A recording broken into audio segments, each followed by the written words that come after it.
Hey, hi guys! I'm Natalie with Missouri Star Quilt Company, and it is What If Week. Today we're going to be doing the Ohio Starlight quilt, and I think it's going to be a lot of fun, so let's get started.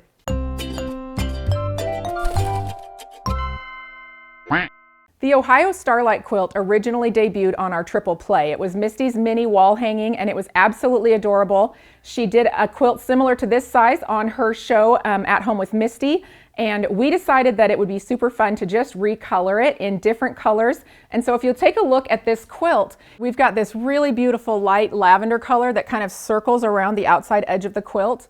And then you'll notice that we have some other colors that create different designs. So we have this purple that kind of makes a little crisscross here, and then this that's a more pink that makes sort of a diamond.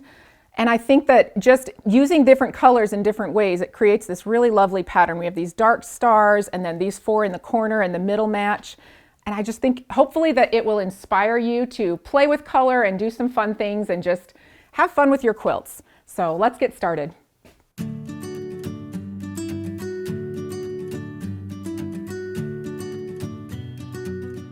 All right, so to make this quilt, we are using a variety of yardages. Now, keep in mind, if you want to come up with all the colors that you want to use in your quilt, you can just match up the quantities to the colors that you want.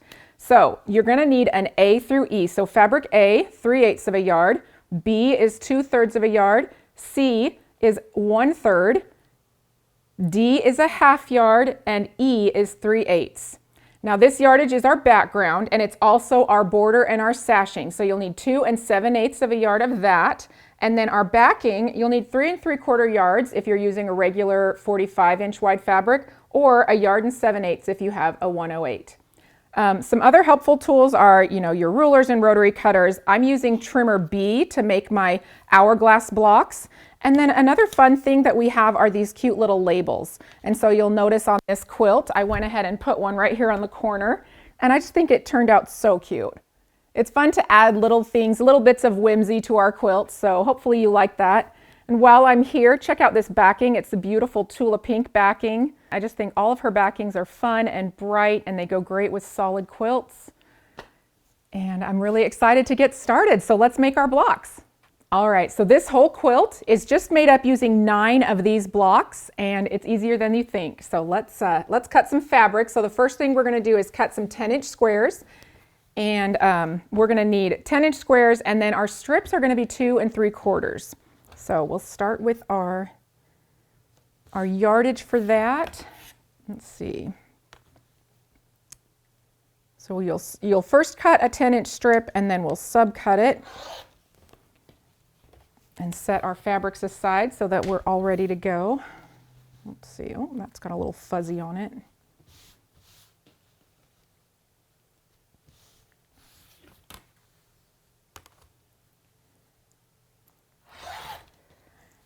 All right, so I am cutting just for this block that I'm making, but you'll notice in the quilt that we have a few different colorways, and so you'll want to go through and cut the right number of fabrics that you need for the whole quilt.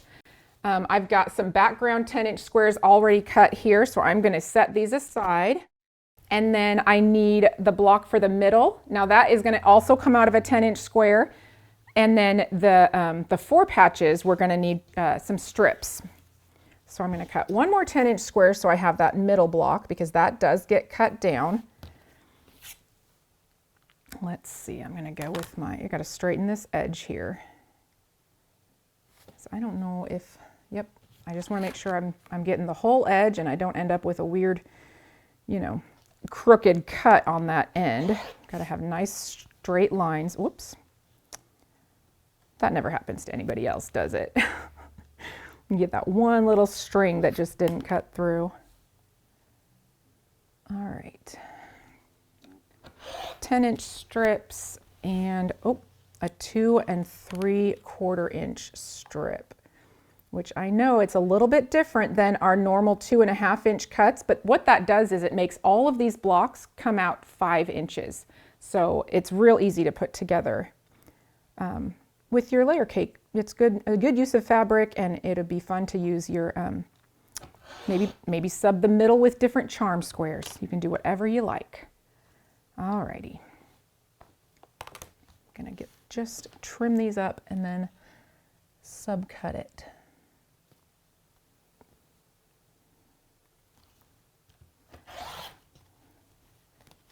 So again, pay attention to the amounts that you need for the number of blocks that we have in the colors that are needed. All right, I'm going to go ahead and subcut this now because I need a 5-inch square for my center. And I'm just going to cut down one part of it. I'm not going to do the whole thing because I'm not going to make all those blocks on camera, but they will be set aside and used later. All right, so I've got that, I've got my strip, and then I need a 2 3/4 inch strip from my background yardage. All right, so I'm just gonna fold this in half so that I can go ahead and cut that strip. My edges are pretty good here. I'm gonna flip that over. Okay, and again, remember these are 2 3/4. Just a little bit different than what we normally do, but they come out perfect. Okay, so the first thing we're gonna make are our hourglass blocks. Let me put that down and close that blade. So this little block goes in these sections here on our star, our Ohio star, and they're pretty easy to make. I know it looks a little bit scary, but this is my favorite way to make hourglass blocks. So we're gonna grab our background print and our main color print. We're going to put them together, and there's not really a right or wrong side, but if you had a print, it would be right sides together. We're going to sew all the way around the outside edge using a 1/4 inch seam allowance. All right.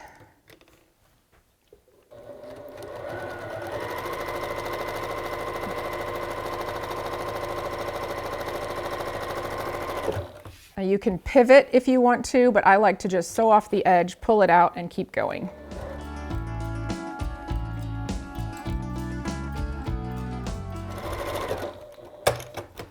All right, so now that we've got this all the way around the edge, what we're going to do is cut it in half diagonally, both directions. That will give us 4 half square triangles. And I know you're probably used to squaring at this point, but we are not going to square them yet. We're going to take 2 of them and press them open. You'll do all 4, but I'm just going to show you these 2. We're going to press it to the dark side.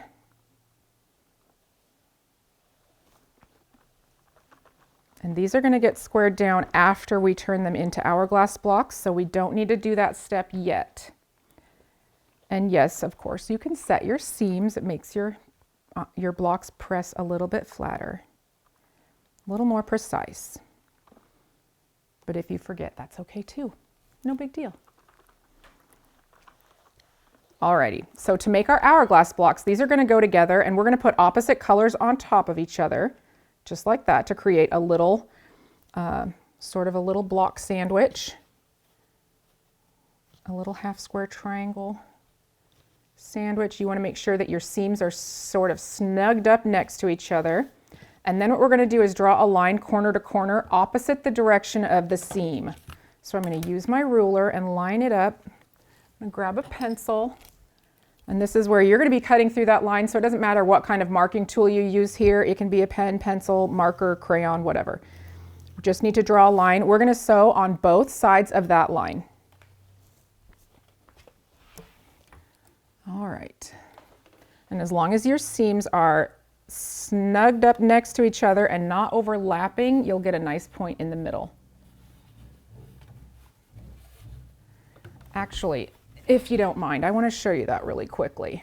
So when you are trying to make sure that these are lined up really neatly, if you pull it back, you'll be able to see how that looks. So if you have them on top of each other, it's going to give you that crossover, or if they're too far apart, you'll end up with that background crossing over.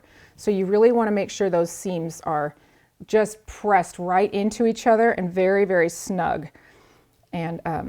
And you really only have to worry about that lining up right here in the middle, because that is where that seam is actually going to sew through it. That is the most important part. But you can tell how it looks by peeling it back and looking and seeing where it is. And you can also feel it. As you feel along, it should feel nice and smooth and tight and not like there's a lump. So now that we've checked, we've pulled it back and made sure that everything is nice and snug and our seams are going to look really good. Now I'm going to go ahead and sew on both sides of the line.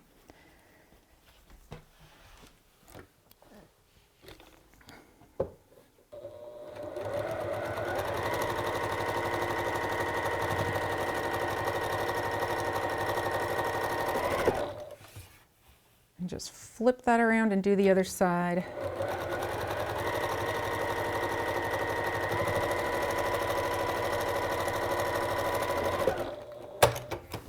Alrighty, now we're going to go ahead and cut these apart.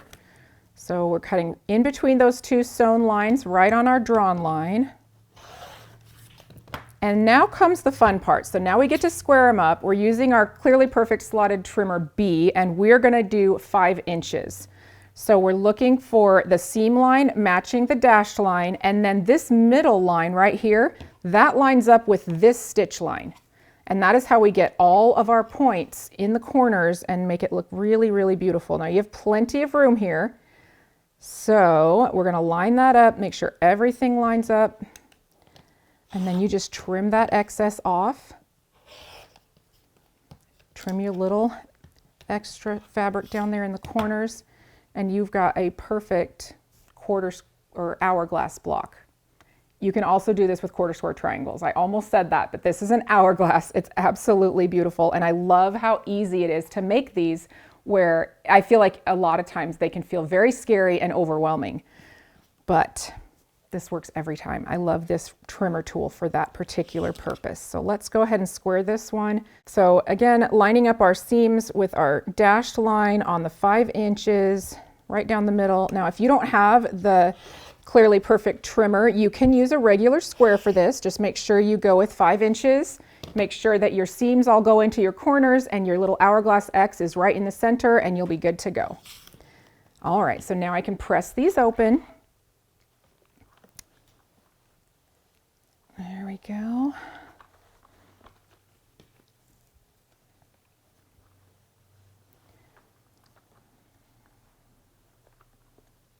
I need to set that one. It's not wanting to fold back for me. There we go. That's better. Make them cooperate. Okay. Now we're going to need to make our 4 patches. So these go in the corners, and for this block, you'll notice I've got 3 that are this light color, and then I've got one that's a little bit darker, because these are our corner blocks. So I have my 3 light blocks made. And all we're going to be doing is stitching these 2 strips together using a 1/4 inch seam. So I've already gone ahead and done that. And I'm going to trim off, again, a 2 3/4 inch strip in sections, and we will sew them together to make our last 4 patch. So 2 3/4, and these should come out, if your seam allowance is pretty consistent, should come out to 5 inches. All right.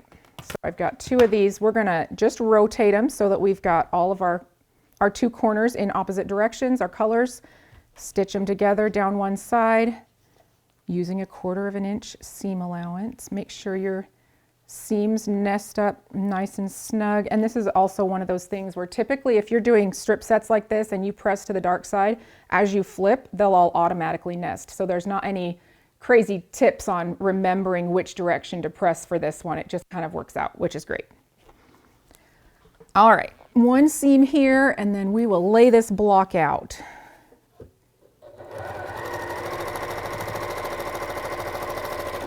There we go. I'm going to go ahead and set this seam and press it back.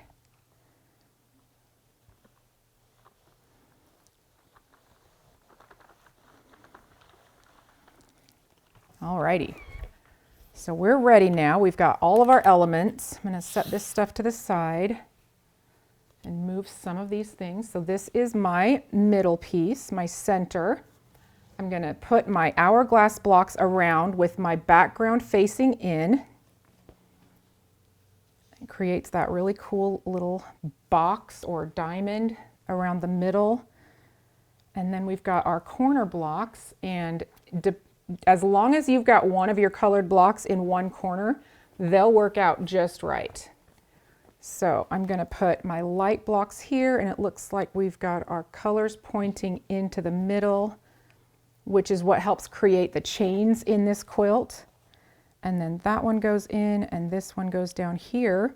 So now we've got all of our pieces, and we're going to sew this row, then we'll sew this row, and then this row, and then we'll join this row to this row to this row, and our little block is going to look just like this.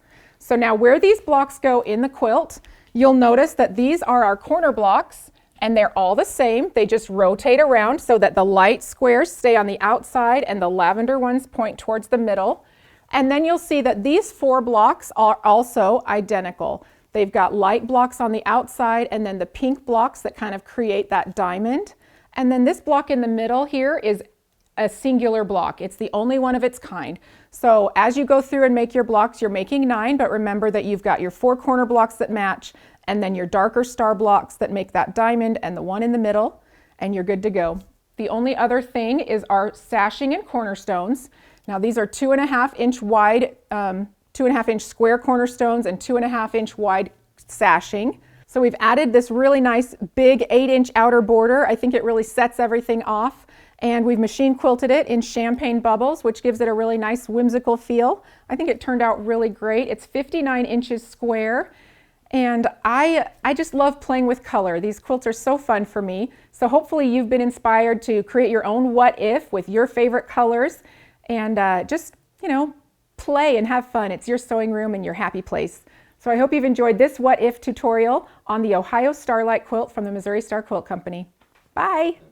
Hi everybody, I hope you enjoyed today's video. We're trying super hard to get to 1 million subscribers, so if you enjoyed it and you want to see more, just hit subscribe and share with your friends and encourage them to do the same, and I will see you next Friday with a brand new tutorial.